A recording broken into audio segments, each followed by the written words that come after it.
बिस्मिल्लाहिर्रहमानिर्रहीम, अस्सलाम वालेकुम। मैं हूं जमशेद खान। पार्लियामेंट हाउस में सेनेट ऐवान बाला में आज अली जफर साहब ने 26 नवंबर के हवाले से जो डिबेट थी उस पर अपनी राय का इजहार किया, और उस राय में जब वो बात कर रहे थे तो उन्होंने अपनी नज़रें जो है वो उठा के देखी प्रेस गैलरी की तरफ, और प्रेस गैलरी में जो मौजूद जो सहाफ़ी थे उनकी तरफ इशारा करके कहा कि आप यकीनन आप हमारे इस बयान की तायीद करेंगे कि सबसे बुरी रजीम जो है इस वक्त मौजूद है, जिसमें मीडिया का गला जो है वो गोंटा जा रहा है, मीडिया पर मजालिम किए जा रहे हैं और मीडिया को अपनी खबरें नहीं दी जा रही कि वो किस तरह इसको चलाएं। तो अली जफर साहब को तो हम प्रेस गैलरी में बैठकर इसका जवाब नहीं दे सकते थे, क्योंकि वहां पर चूंकि हम तो उसका मेंबर सिर्फ सुनने की हद तक होते हैं कि वहां पर प्रेस गैलरी में बैठे होते हैं। लेकिन आज मैं आपको इस प्लेटफॉर्म से अली जफर साहब जो एक बड़े मशहूर वकील भी हैं और बहुत मशहूर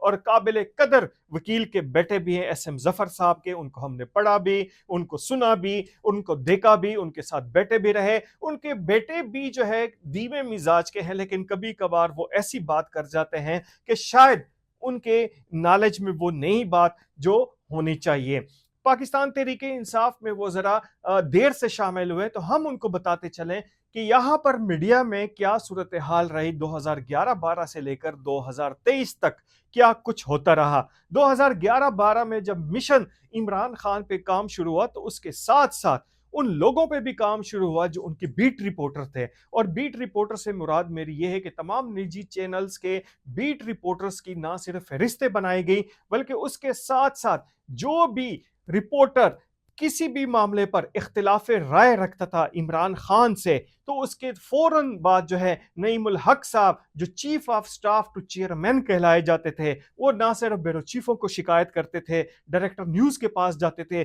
बल्कि वहां पर उस निजी चैनल के मालिकान तक को शिकायत करने से बाज नहीं आते थे, और उनको कहा जाता था कि मिस्टर ए बी सी को नौकरी से फारिग कर दें। ये था पहला मरहला। किसी ने उनकी बात सुनी, किसी ने उनकी बात मानी, नहीं मानी, लेकिन वक्त के साथ साथ जब 2013 आया तो उनकी गिरफ्त जो थी वो इस मामले में मजबूत होती गई। उनकी मर्जी के जो है यहां पर बीट रिपोर्टर आने लगे, उनकी मर्जी से जो है बीट चेंज होने लगी। पाकिस्तान तहरीके इंसाफ के जो पुराने बीट रिपोर्टर थे उनको आहिस्ता आहिस्ता तब्दील किया गया। यहां पर जब धरना आया, इस्लामाबाद के धरने से कबल जो है एक पूरी कंपेन चलाई गई। इस कंपेन में ना सिर्फ प्रोड्यूसर रखे गए, एंकर्स रखे गए, इसके साथ साथ रिसर्चर रखे गए, कैमरामैन उनकी मर्जी के रखे गए, और रिपोर्टर तो थे ही उनकी मर्जी के। 2014 तक जो थी वो ये सूरत हाल रही, और इसमें जो फाइनेंशियल अमूर थे वो केपीके से हो रहे थे, क्योंकि 2013 में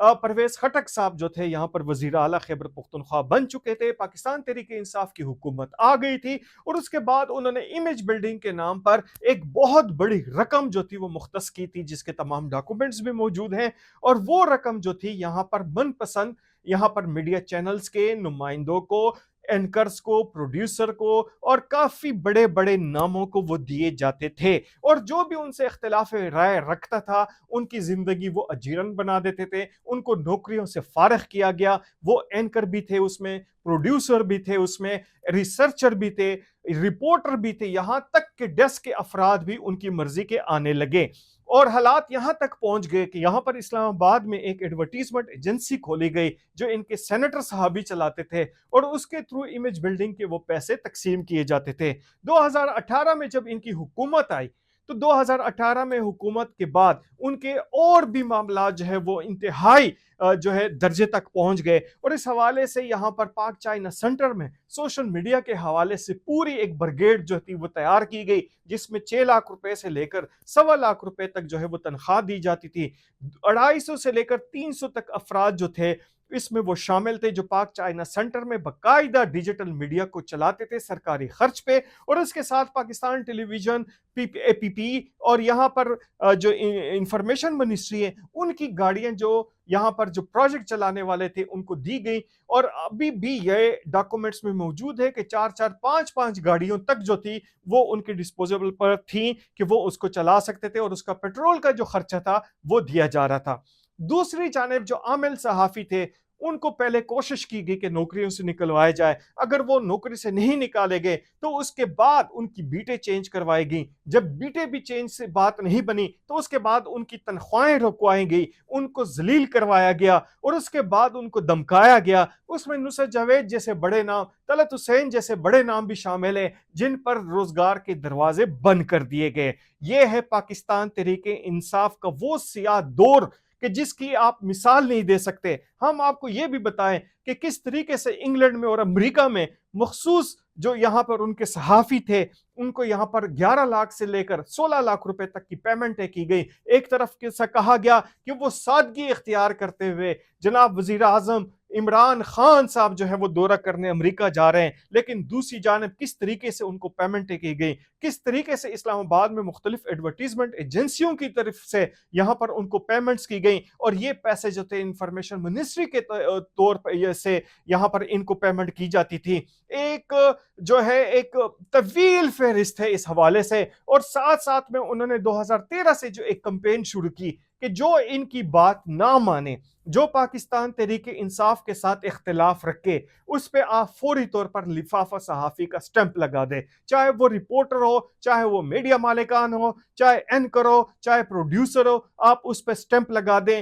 یا پٹواری کی لگا دیں یا لفافہ خور کی۔ لیکن حقیقت یہ ہے کہ زمینی حقائق یہ ہیں کہ ہماری آنکھوں کے سامنے جن کے پاس 3,000 روپے منتلی نہیں ہوتے تھے، اس وقت وہ ایم جی گاڑیوں میں پھر رہے ہیں، ان کے پاس A11 میں اپارٹمنٹ ہیں۔ یہ 5-6 سالوں میں یہ پیسہ کہاں سے آیا، ان کی تنخواہیں کتنی تھی، کن اداروں میں کام کرتے تھے، یہ کبھی بھی نہیں بتائیں گے۔ جس وقت بھی یہ سیکرٹ ڈاکومنٹ جو ہے یہ سامنے آ گئے کہ کس طریقے سے یہاں پر انفارمیشن منسٹری کے تحت جو ہے ان کو پیمنٹ ہوتی رہے، یہاں تک نہیں مختلف جو وزارتیں تھی جس میں یہاں پر ماحولیات کی وزارت بھی شامل ہے، پی ٹی ڈی سی بھی شامل ہے، اس میں بھی ان کو پیمنٹ سے کی جاتی رہی۔ میرے پاس ایک ڈاکومنٹس آیا کہ جس میں ایک یوٹیوبر کو، پاکستان تحریک انصاف کے ایک یوٹیوبر کو 15 لاکھ روپے کی پیمنٹ کی گئی صرف ایک ویلاگ پر، جس پہ ویورشپ آئی تھی صرف 650 بندوں کی۔ 650 بندوں کی ویورشپ پہ جو ہے وہ 15 لاکھ روپے تک جو ہے یہاں پر ان کو پیمنٹ سے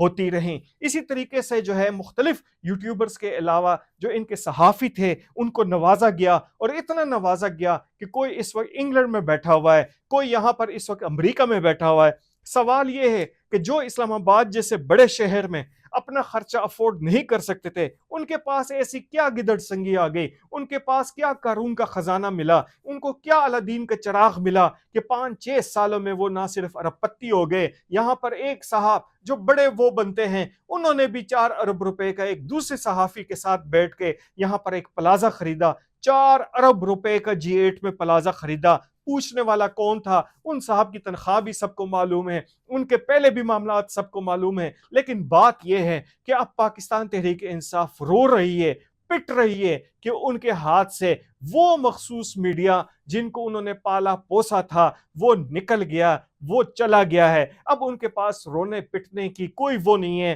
یہاں پر جو عامل صحافی تھے وہ اپنی شرافت کی وجہ سے، اپنی دیانتداری کی وجہ سے نہ ان کے منہ لگتے تھے اور نہ ان کو آگے سے جواب دیتے تھے، صرف اور صرف اس وجہ سے کہ جی یہ جو کر رہے ہیں ان کو کرنے دیں، ہم اپنا کام کرتے رہیں گے۔ آخر کب تک یہ عامل صحافی چپ رہتے؟ تو آپ دیکھ رہے ہیں کہ کس طریقے سے عامل صحافیوں نے بھی سوشل میڈیا پہ جو ہے ویلاگنگ شروع کی، اور جیسے ہی انہوں نے ویلاگنگ شروع کی تو یہاں پر ایک متبادل کے طور پر ان کی جب آنکھیں کھلی کہ اچھا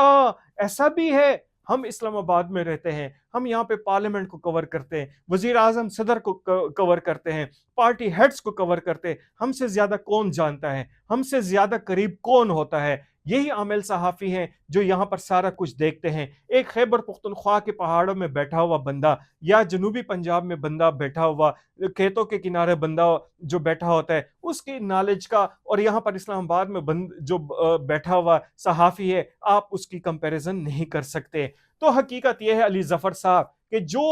سیاہ دور ہم نے دیکھا، اپنی آنکھوں سے دیکھا، وہ آپ تصور تک نہیں کر سکتے کہ کس طریقے سے معاشی طور پر یہاں پر عامل صحافیوں کو تنگ کیا گیا، ان کو روٹی کے لالے پڑ گئے تھے، کس طریقے سے فون اٹھا کے کہا جاتا تھا فواد فواد اینکر صاحبان اور لاکھوں روپے تنخواہ لینے والے کہ جی ہمیں دفتروں میں تنگ کیا جا رہا ہے، تو فواد صاحب کی فوج پہنچ جاتی تھی ان مالکان کو تنگ کرنے کے لیے۔ रिपोर्टरों की बीटें चेंज हो गई, रिपोर्टरों को बेरोजगार किया गया, प्रोड्यूसरों को निकाल दिया गया, एंकरों को फारिग कर दिया गया, एंकरों को मर्जी से रखा गया, लेकिन इसके बावजूद उनका एजेंडा जो पूरा नहीं हुआ। अली जफर साहब, थोड़ा सा आप भी जरा झांके, अपने करेबान में भी झांके और माजी में भी देखें कि आप लोगों ने जो बोया था इस वक्त वो आप काट रहे हैं। अब ये आपको सुनने पड़ेंगी, वो हर बात सुनने पड़ेंगी जो आप लोगों ने किया, आमिल सहाफियों के साथ किया, सहाफत के साथ किया। और उस अब ये आपका ये फार्मूला नहीं चलेगा